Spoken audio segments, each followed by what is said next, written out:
Hey, this is Hammer giving you the first of a series of battle reports I managed to get in over the holidays. So this one's against a good friend of mine at 3,000 points, and recently managed to eBay him a high elf army. So he's pretty new to the Warhammer world, but loves strategy games and he's generally good at tactics, so he's jumped right into Warhammer with ease.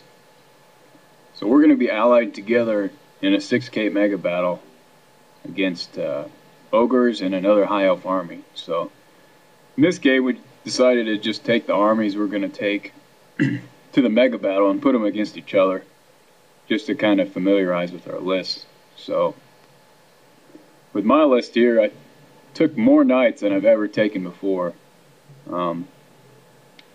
Just try something different. I don't have a peasant anvil, and I don't have my flying general. So at the top, I got a solid combat unit there with two 80-point paladins and a bus of Knights of the Realm. I have that kind of hodgepodge unit of unfinished knights there as my general's unit. Just 8 Knights of the Realm, my heroic killing blow general with 6 attacks, and the banner of leadership. Next knight unit there is my BSB's unit. Also has another 80-point paladin. Typical setup on him. We got the Virtue of Duty for an extra combat res and the war banners in that unit. Then I have my prophetess in a unit of 11 knights errant with the errantry banner. She's the crown of command. So never used knights errant before. Kind of worried about them just running off and doing whatever. But at least they'll be stubborn, so kind of a knight anvil there. And I got my 3 peg knights and 9 grails at the bottom. All my units of 10 bowmen are just regular bowmen, and I have my 4 trebs on the board as well. So on my opponent's left side, he has a unit of 8 silver helms with a Strength 7 rerollable armor save general with Talisman of Loak. He also has a BSB with a great weapon and a rerollable armor save. And he's got a bolt thrower. Next to them, he's using some of my peasant bowmen as archers, and he's got a level 2 with Lore of Heavens, who can pick his spells. He's got a unit of white lions there with Banner of Eternal Flame. And in the middle, big bus of spearmen, another bolt thrower, tyrannic chariot, an eagle, another unit of bowmen with his level 4 Lore of Life. He's got a big unit of sword masters. And then on the right side, he's got 5 dragon princes and 11 more bowmen ready to go into that building. So here's my vanguard move on the right. Here's his on the left, his eagle proxied by my peg knight. And going to high elf turn 1, there's no charges. He moves that eagle, the bottom of the screen there, to redirect my big double paladin unit and set up a charge for his silver helm and general unit on his next turn. White lines move up, as you can see, probably going to get into that building, especially having Banner of Eternal Flame. In the center, moves up his battle line, as you can see. On the right, moves his bowman into the building and moves his eagle up, probably to redirect my Grail Knights. So in his magic phase, his Heavens caster gets the comet off, and it lands where you can see. And goes off first turn and kills a significant amount of models. Rolled pretty well for it. So I hadn't realized before this game that the comet starts at strength 5 when it hits, which is pretty awesome. didn't mention it before, but I'm taking Heavens for this list as well, and decided to try it out this game just because it seems like there's a lot of fun tools in that lore, and probably the comet is my biggest reason for taking it. But yeah, here are the results of the first comet, and hopefully I'll get them back on my turn. So high elf shooting was ineffective, and going to Brett turn 1, go ahead and charge my Peg Knights into his Dragon Princes. I feel pretty good about this with my high strength attacks, and I'm not really worried about his strength 3 coming back at me, even though it's rerollable. So hoping to beat them here, and hopefully get in with his level 4 and pick up a bunch of points afterwards. So over here on the right, because his eagle couldn't get there to redirect me last turn, I figured he was going to do it next turn. So I thought go ahead and charge the eagle and hope that it would either flee or I would get in there and get it out of my way. But ended up failing to charge, so it was just a wasted opportunity there. Kind of a risk, but you know, could have turned out well. So on the left side, I tried something a little different here. Because I was getting redirected myself, and this is a unit with 2 80-point paladins, I decided to march one of them out of the unit to counter redirect his Silver Helm with General Unit. You know, it's worth mentioning that the Paladin is only 5 points more than a unit of 5 mounted yeomen, so I'm really not going to lose any more points than I would if I took a unit of fast cav. So my plan is to shoot the eagle down with 20 bowmen, and then so he'll have to charge my paladin with his silver helms, and then on my next turn my knights will hopefully be free to countercharge his silver helm unit. So it was a decent plan, I think, going in, but I failed to execute properly, as you'll see later. Here's another close-up of that. So in the middle, I just wanted to, you know, leave his dangerous generals unit over there. You know, hopefully waste their time on the left side of the board. So I moved my generals unit more towards the middle, so I can hopefully overload the middle and the right and pick up a bunch of points here. Also move my bowman into the building and just move up slightly with my knights, so I don't really have to worry about getting charged. I know he's going to want to come to me, or else he's going to risk my trebs just having free reign on him all game. So in my magic phase, oh yeah, it's hammer time.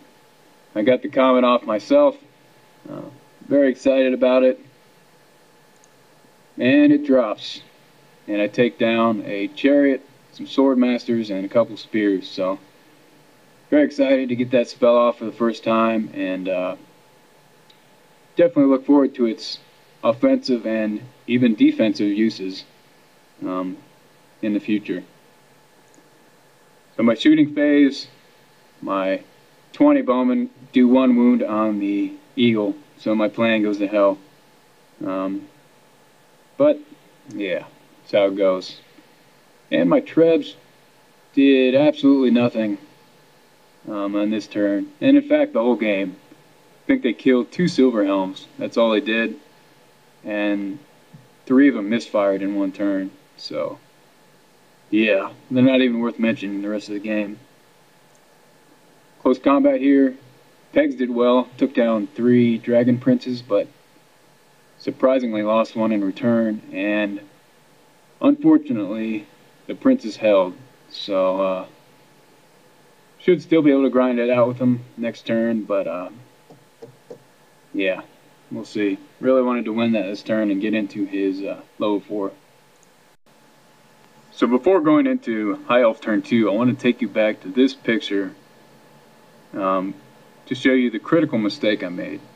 So for one, his general there on the left is not completely tight with his unit. And so I should have tightened him up before redirecting. And two, when I put the paladin up there to redirect, I was looking at his movement tray. And unless specific tournament rules state otherwise, movement trays don't count. So I was redirecting his movement tray and instead of his unit. And this allowed him to make the wheel around my paladin, which resulted in this. Yeah.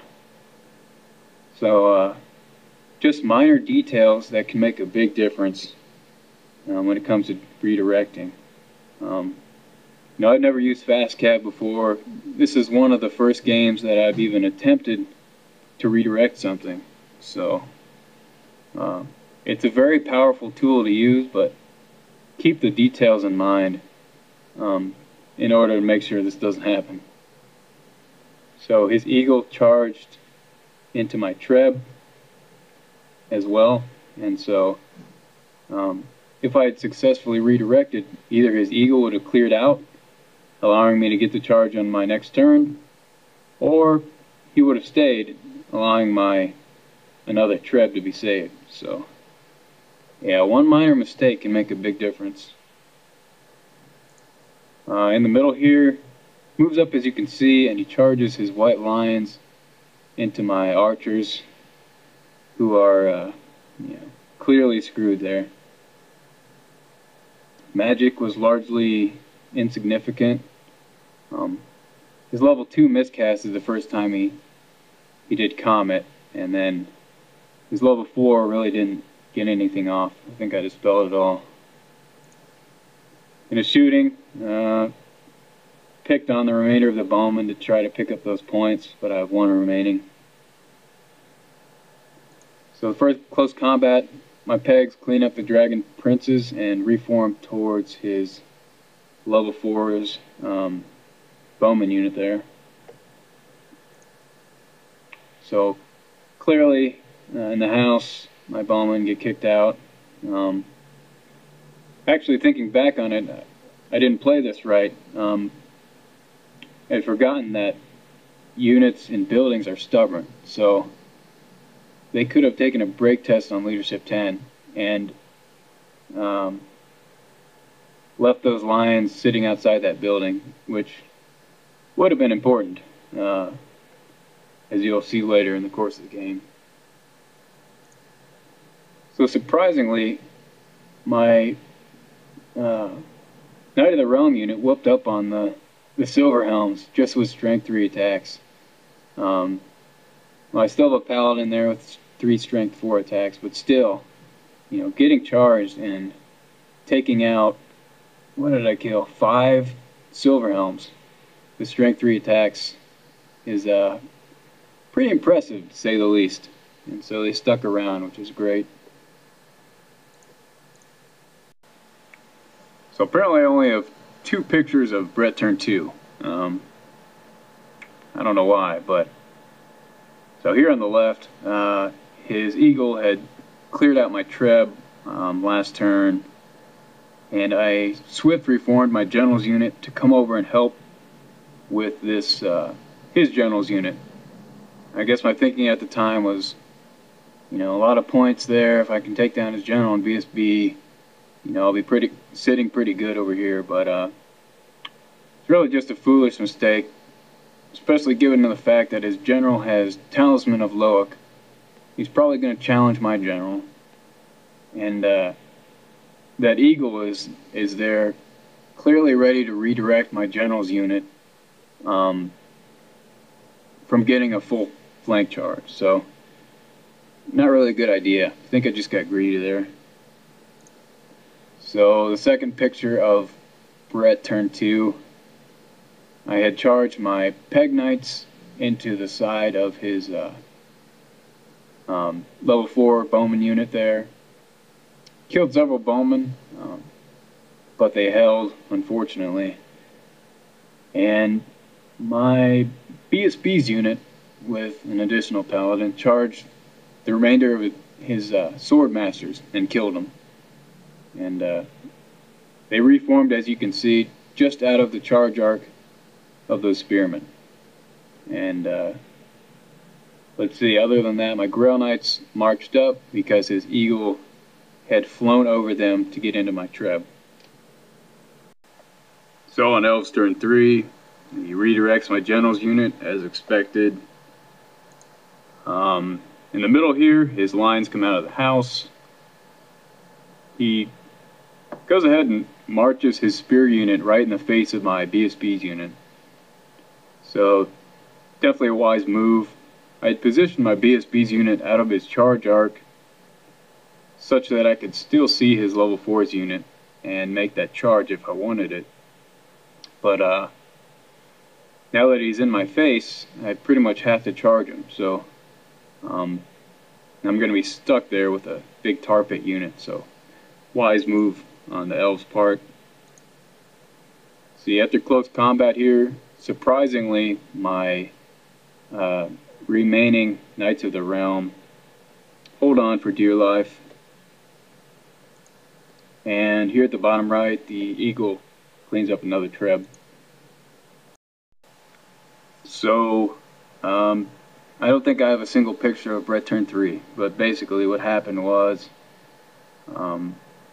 my general charged around the redirecting eagle here into his general's unit. His general challenged, popped Talisman of Loak, and killed my general before he even got to attack.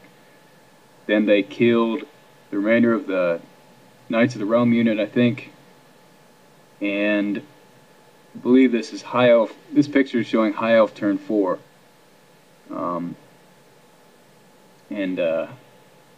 Yeah, Knights of the Realm just holding on for dear life. So, also on Brett turn 3, I had charged my BSB's unit into the spears because he forced me to do that. And here on High Elf turn 4, his white lines that came out of the house on his turn 3 charged my BSB's unit, and now they're in big trouble. So this is after close combat in the middle on High Elf turn 4. So his white lines that charged my BSB's unit were locked up with the spears. It crushed them. I broke. Rolled terribly, and the white lions managed to run them down. Additionally, my pegs are still grinding it out with his level 4's unit. And actually, I think he did get regen or toughness off maybe a couple times on that unit. But I'd still been winning combat each time, but he's been making a stubborn break test. So on my next turn, I will charge their flank with my Prophetess unit, hopefully pick up those points. So here it is on Brett turn 4. I charged. I only proceeded with my peg and reformed with my Prophetess unit. And my peg failed to run them down this time.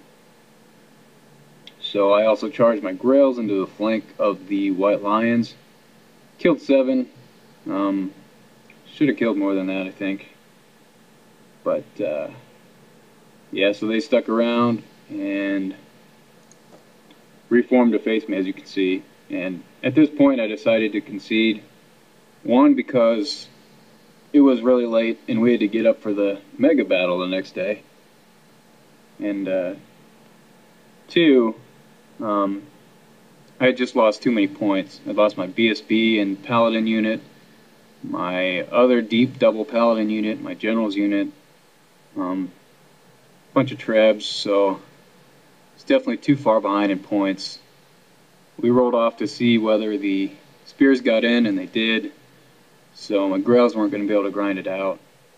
My peg ended up being able to take down the level 4 when we rolled for that, but you know, still too late for me. So good game to the High Elves. So Yeah, it's good to see my friend finally get out his 3K list, uh, and take me down. Over Thanksgiving, I had taken him on with my 3,000 point tournament list and crushed him. So he owed me one this time. And yeah, I'm interested to see um, in the future what we can throw together for another mega battle. So the list we use this time, as you'll see, kind of had a problem in that we had too many archers. He had 3 units, I had 3 units, and we just clogged up the board too much. And they didn't end up doing much in the mega battle, as you'll see in the next report. So that'll be coming up probably, I don't know, tonight or tomorrow. But anyways, hope you enjoyed, and mega battle's next.